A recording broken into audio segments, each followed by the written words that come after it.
港湾新闻网经贸和你聊，我是蒋全汉，各位观众大家好。那今天我们又再次邀请到我们晏阳青晏教授，晏老师你好。各位观众朋友大家好，大家好，晏老师都非常的客气了哈。那我们这一次啊，因为他长期在教育界的工作，然后跟青年的交流特别多，就青年的这个跟他们之间的互动特别的深入。那当然，两岸的这个青年交流或者这个两岸的教育这一方面的这个发展呢，都有蛮深入的经验的。所以今天我们再次邀请晏老师来跟我们谈一谈两岸青年交流，特别是2024年以后。我们大选完了以后，一部分的青年人呢，原本在民进党支持率比较高的蔡英文政府时代呢，现在有些往这个所谓的民众党这个柯 P 这个体系来移动了哈。那当然，他们可能就是在柯 P 的看法说，至少两岸一家亲嘛哈。那我们大家尽量保持这个和平的交流，然后是不是青年之间彼此也增加更多的这个求同存异的一个过程啊，去彼此保持一个和平的一个状态了哈。我想都大概现在的年轻人也都的知识教育水平都蛮高的，也都有自己的看法。那主要是因为台湾的一个社会的状态是属于一个民主自由的一个社会结构。那中国大陆呢，在过去的发展里面呢，也有它的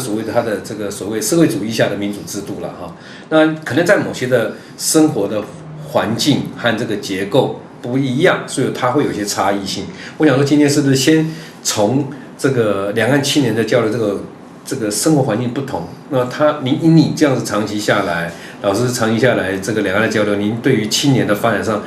的未来的交流和认知上，他们会有什么差异点？还有哪些可以融入的地方？您的看法怎么样？是这个非常感谢全汉兄哈，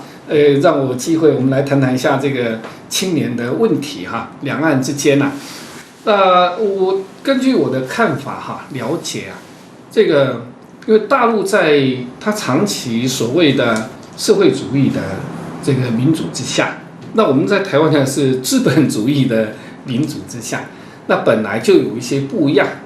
本来就是不一样。那至于说这个民主的本质呢，这其实我们不需要讨论了不需要讨论。两岸之间，我相信最重要的部分在年轻人其实他们对于这个政治上面不是这么样的，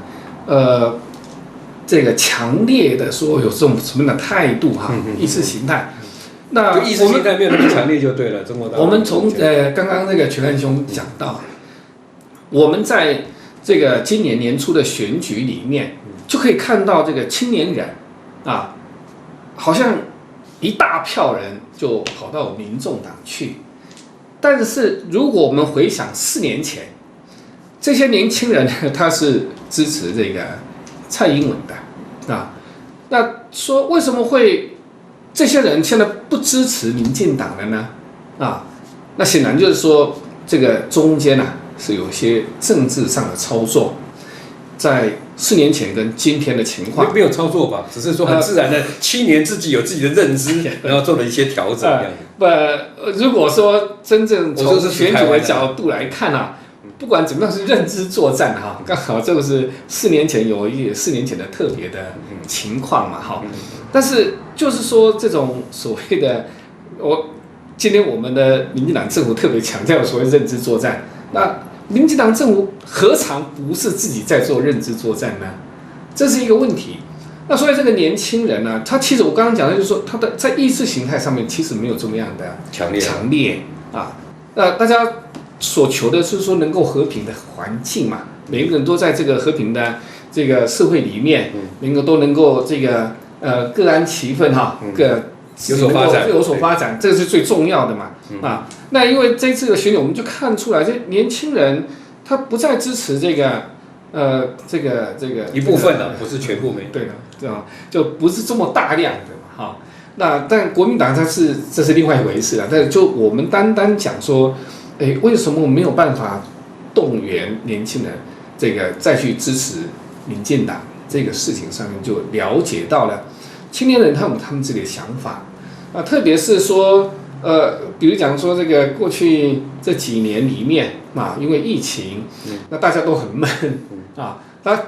大家的这个都可能在透过那个视频啊，不管哪一方面的视频，网络平台，YouTube 啦，各种 FB 啦，各种什么抖音啊，对，是，这个西瓜视频呢，各种就是生活上面的事情上面，我们就看出来，就是说两岸的青年没有很大的差异，讲的都中国话，对，就算讲闽南语也是台湾话的一种嘛，也是，所以都可以通了。我想是说。在意识形态上面其实没有那么强烈，没有这么强烈，对。而且台湾很多元，台湾就是说在咱吃的领域里面哈，哇，那个中国大陆各省的美食很多在台湾都吃得到。就是说这个宗教也2年前最流行的什么螺蛳粉啊，是螺蛳粉，对，魔芋爽啊，是不是？就是通通是。你就充满了这个大陆元素嘛，是，就没有任何的距离。我想说，在生活上面，其实，在文化上面，其实没有。台湾也是要什么大肠包小肠啊，在那边也是很流行。是。那所以基本上青年上面的认知上的一个差异，事实上是不大的。可能是因为文化或者语言各方面还可以通嘛啊，所以他们在这一方面就是差异上不大。但是我再请教您一个问题啊，就是说刚才讲到那个所谓的这些平台了哈，就是网络的平台。你要像台湾大部分都是用 FB 啊，这个 YouTube 的啊这些，还有 X 啊这些。这些平台在用，跟欧美的比较接近的。在中国大陆呢，基本上都是用抖音、西瓜视频这些的一个网络的平台。那这样子的一个，但是我们好像是看抖音跟西瓜视频比较没问题，但他们要看到我们是什么 YouTube 啊、FB 啊，好像这方面是封闭的。那对于两岸的青年交流来讲，这个会不会有影响呢？你觉得看法？我的看法是这样子哈。因为这个包括这个 FB 呀哈，这 Line 呀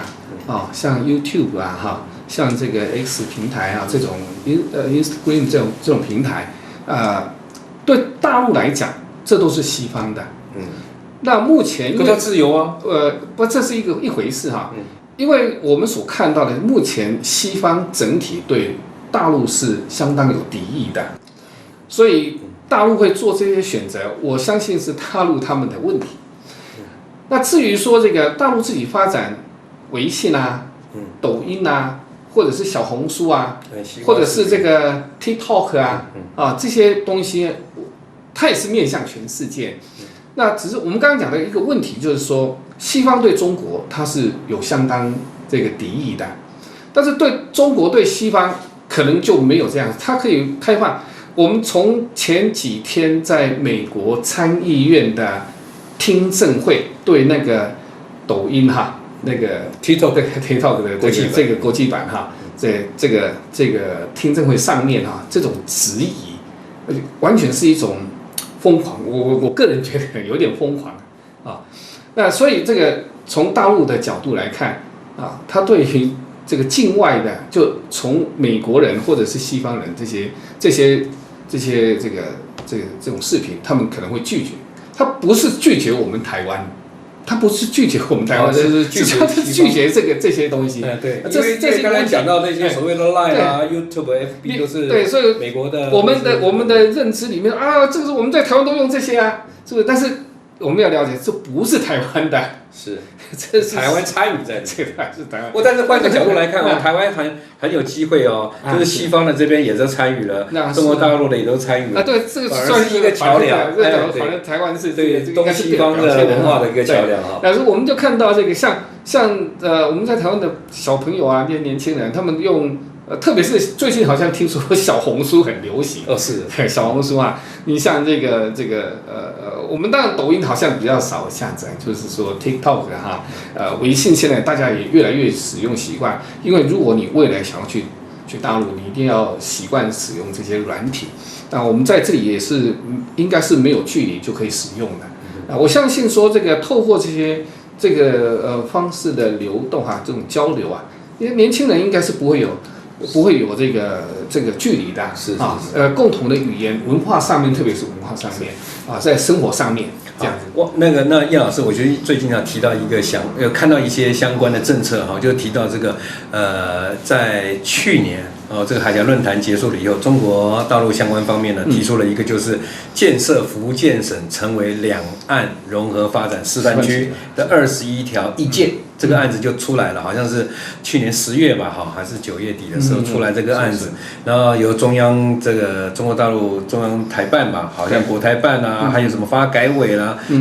福建省的这个相关单位啦，出面来开了联合的这个记者会的说明会。那我想请教一下，就是说在这个21条款这个意见里面，有关青年交流，他提了蛮多的。那我想说，请教你就是福建省跟台湾的这个渊源是最深的了啊，跟台湾的过去这100-200年，特别很多台湾的这个先祖先民啊，都从福建那边什么下漳泉那边移民过来特别多。那您觉得这个福建省成为两岸这个融合发展示范区这个政策，对于青年交流方面有什么影响吗？你觉得它有可能落实吗？是，就是台湾比较多的青年人去那边创业啦、就业啦，或是参加什么活动？是。这样子就这个福建省作为大陆对台湾最重要的一个省份嘛，现在作为一个融合示范区嘛，对，那因为总是有它一定有深层的考虑就是因为不管怎么样，我们在台湾，你怎么区分说所谓的外省人、本省人？那本省人你所使用的语言其实就是闽南话。那我们今天在台湾讲闽南话，其实你到厦门去，到泉州去到漳州去，就是都讲台语嘛，也通啦，对不对？那只是说有一些口音不一样，但口音不一样，像台湾咱嘛我海口腔啊，对吧？你看那宜兰的，跟南部讲无同款啦，就有一点腔调不大一样，但是基本上没有任何障碍，沟通上面没有任何障碍，生活习惯上面没有任何障碍。饮食上面没有任何障碍，宗教信仰上面没有障碍。那么，所以这个福建跟台湾的关系，不只是文化上面、血缘上面包括大陆最早开始要改革开放的时候，台湾人大量的去大陆，也都是选择去福建嘛。所以这个其实福建作为面对台湾最重要的一个基地，那我相信说这个。大陆现在推出了这个融合示范区我相信全汉兄也很有深入的研究嘛他就提出很多的这个政策基本上就是把台湾人当作福建人来看的是那让你这个不管是去那边就业或者是去创业，就可以比较没有距离没有像说你就是外国人你我靠来就当作一家人这样的情况。所以这个包括所有的证照包括所有的，好像一条龙可以申请这个居住证嘛对，所以这个我相信这个是一个比较好的发展，但是问题青年来讲，青年去那边干嘛呢？对，所以现在问题就是我们台湾的青年愿不愿意跨出这一步能不能去到那边或者去到那边以后能不能够落地生根，这需要一个过程，它不只是说，我今天我们推出这个政策来，1-2年我就得到一个实际的成效，我相信这个是不可能的，它一定要有一个过程慢慢的融入这个社会，我相信这个才是应该是比较好的方向。是，那方向就你所了解内容上面，他们有什么优惠措施呢？对青年？像现在比如说你有没有举例一下，比如像文化交流方面有没有什么设施创业呢？有什么给他们服务？当然就是说，在从交流的角度来看，各方面的交流有，但最重要现在就是我们的证照还有个承认的问题证照对，一个就是我们台湾青年人在这边，比如说我有咖啡师证照，对我有这个护理师证照，他要不要承认？对，到那边就可以就业嘛。对，其实就证照这个角度来看，我们台湾的证照制度其实现在已经非常完备了，非常完备，所有什么证照的，但是大陆可能没有。那我们这些东西去到大陆以后，大陆人们特别的重视我们这些问题。福建省的这个示范区里面，是不是要这方面应该特别的更多的来看一下台湾的这些问题这是一个。那第二个就是说，我们要创业。那创业其实不管你在台湾创业也好，你到哪里去创业也好，都必须要面对风险。对那你说台湾创业，因为都是在自己可以说自己在家里面嘛，是如果说有问题，可能自己回到家里面就可以得到安慰嘛，是不是？朋友特别多。但是如果到大陆去，那显然你可能面对不同的这个问题，你在创业的过程里面可能会受到挫折。因为挫折有没有办法像我们在台湾就马上我找到前兄你来安慰我一下，是不是？是大家可以，我不会，但是一次要来讲说你要3万还是5万，大家讲一下吧，是吧？所以说但是在大陆呢，他没有办法，可能没有办法及时得到这种心灵上面或者是物质上面的支持，他可能会可能这是一个问题。所以我在想说这个福建的融合示范区它其实还是应该更细致一点，考虑到更多的。我想就是说，从那个刚刚讲这个专业的认证还有就是台湾这边的青年的这个思想的架构的这个基础或者台湾的这种社会的一个结构的氛围，他那边要形塑出来，而且要去接受和理解我们台湾这边一些制度，有他那边青年到那边去创业或就业，或者甚至就学了会更为方便一点，更为能够融入到那边的环境的大概是这样子。是，因为我们也看到很多台湾青年过去的嘛，但是铩羽能够而归的很多但是这个铩羽而归，可能就是他一下子挫折，他没有办法，可能撑过1个月2个月。是，那如果也许他撑过1个2个月以后，他也许就好了，也不一定。就是说，我马上面对这个问题，就没有人在对我。所以是不是这个就是他们去年这个相关单位推出这个福建作为两岸融合发展示范区的这个政策里面呢，应该要有试点的几个1-2个城市、2-3个城市，先把这个就是青年交流或者各方面的交流、融合发展的这些细部的这些相关的实行规则定得越细越好，而不是就是我定了以后就赶快大规模的进行交流一直办，但事实上没有细致的这个架构和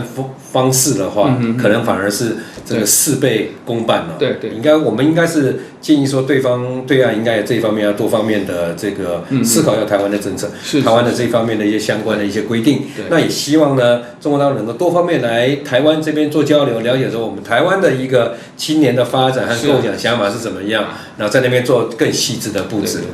好，今天我们非常谢谢我们晏阳青叶教授呢，再一次的就他的专业，特别是两岸青年的这个交流这个实务上的一些看法呢，提出一些相关的一个建议的给我们相关单位呢，我们政府单位或者我们现在年轻人要过去交流的这些想法呢，做一些建议把他的经验提供大家作为一个参考。那有机会呢，我们再来邀请我们晏老师。听说晏老师最近呢，常常就会这个邀请一些青年学子学习马英九到那边去做一些青年交流、学习交流，短期的嘛那我想说，有机会的话，也可以请晏老师呢来为我们节目的我们观众来做一些服务。如果大家有兴趣的话，可以在我们节目的下方留言，那我们请晏老师来这边由他的协会呢来提供一些服务，来让大家可以到那边做一些学生青年学生做一些短期的交流。再次的谢谢我们港湾新闻网经贸和你聊的各位空中观众们今天的观赏。那再次谢谢晏老师，也请各位观众呢能够在我们的节目下方就是按下这个订阅、按赞、这个分享跟开启小铃铛，让我们节目跟各位更多的观众呢来做交流。那再次谢谢您，谢谢各位观众，谢谢。